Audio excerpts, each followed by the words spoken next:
What's going on, guys, and welcome back to the channel. I'm Chris, this is 4K Motoring. If you haven't yet, go ahead and hit that like button and subscribe, and let's get to today's video. We're going to be replacing the air filter in the 2022 Multistrada V4S. I've done some reading online and I've seen a couple videos where people have done different things to get this out of there. It seems like it should be pretty straightforward, but it ends up being a little bit complicated if you've tried it yourself. I'm going to go ahead and try out what I think is the easiest way to get this thing out, and I'll bring you guys along with me. Like I said, go ahead and hit that like button and subscribe. Let's get to it.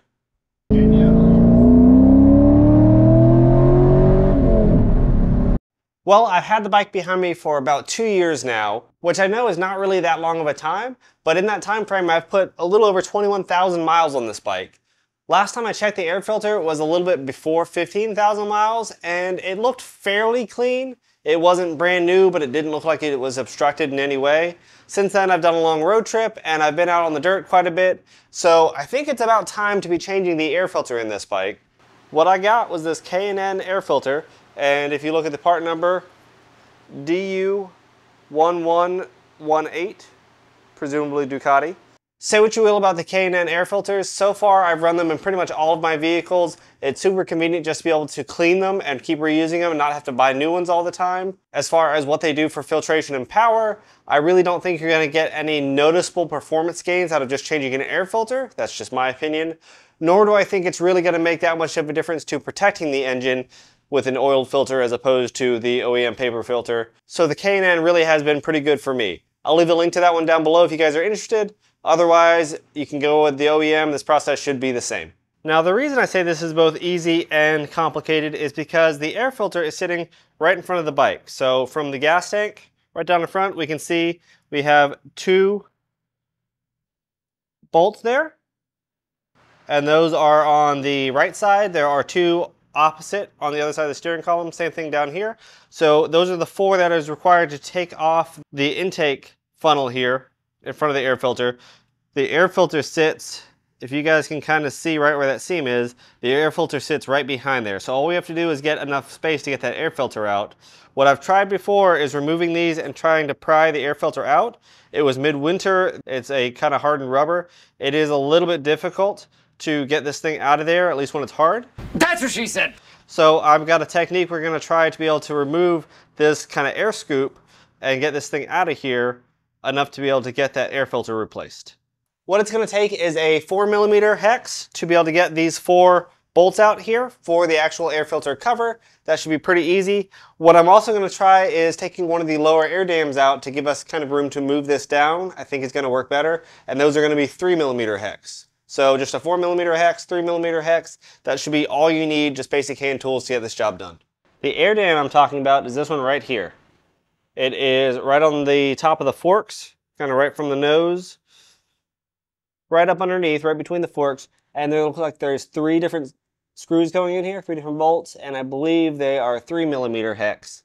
So we're going to go ahead and remove that first, that way we have a little bit of room to hopefully pry this air funnel down.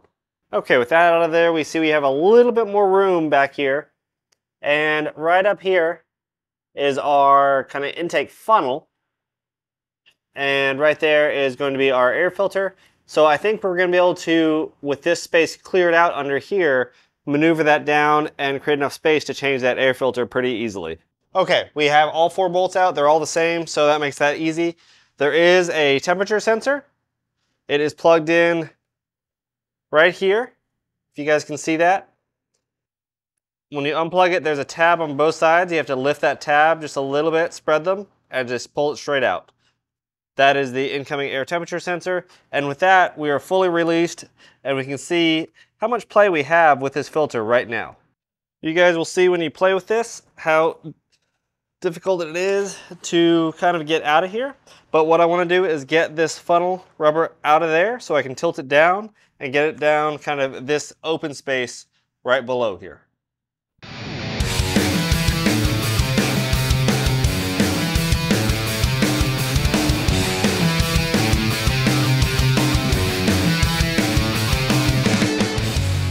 Okay, with a little finesse, this does come out. This is the part I'm talking about.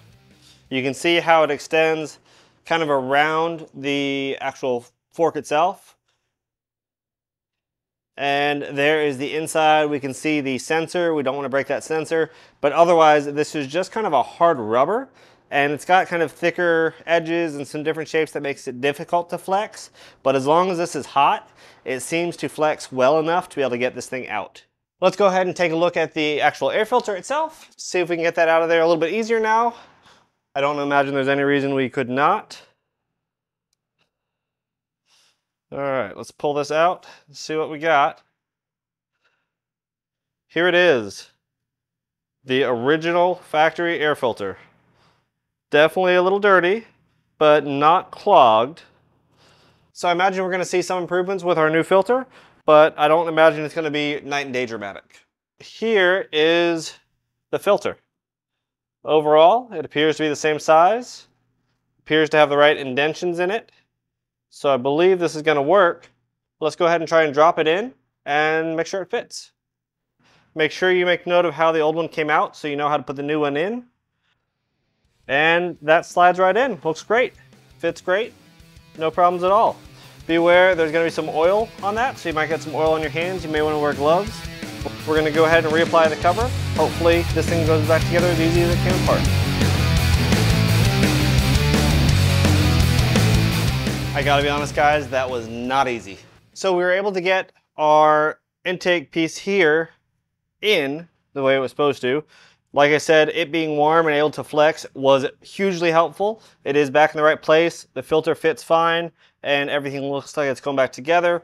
I did remove this side plastic piece just to help get this filter in there and get a little leverage. And I'll be honest, I used a little pry bar as well to help kind of flex that into place because otherwise it was very difficult. But with the right amount of leverage and with creating a little bit of space, this went together with really minimal tools and in only a few minutes.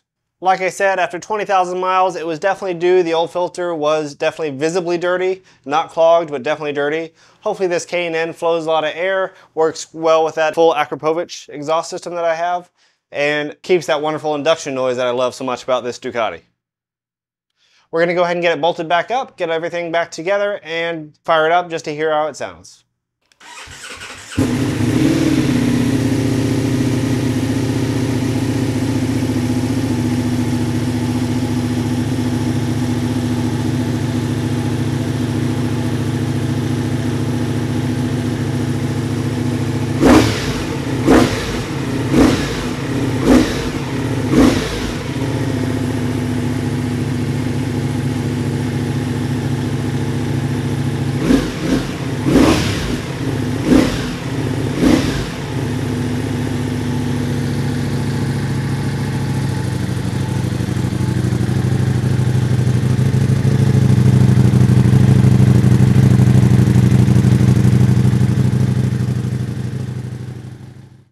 Well guys, it really was that easy. Everything is back together. It only took a 3mm and 4mm hex key to get this thing out and about.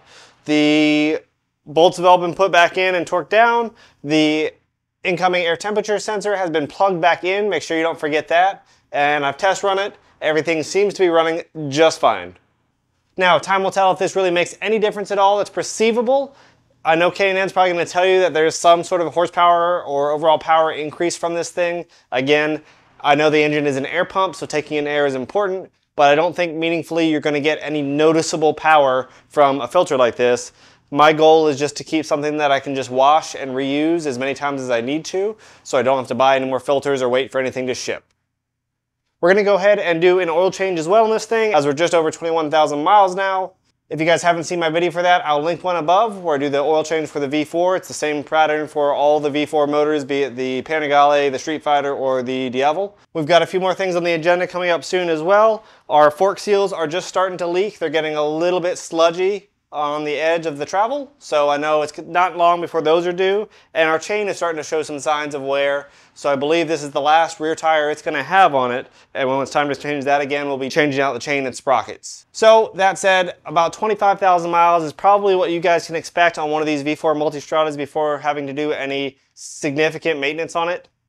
It's been running great. We're going to keep it running great. Love this bike. If you haven't already, like I said, hit that like button, subscribe, consider becoming a member, and stay tuned for our next video.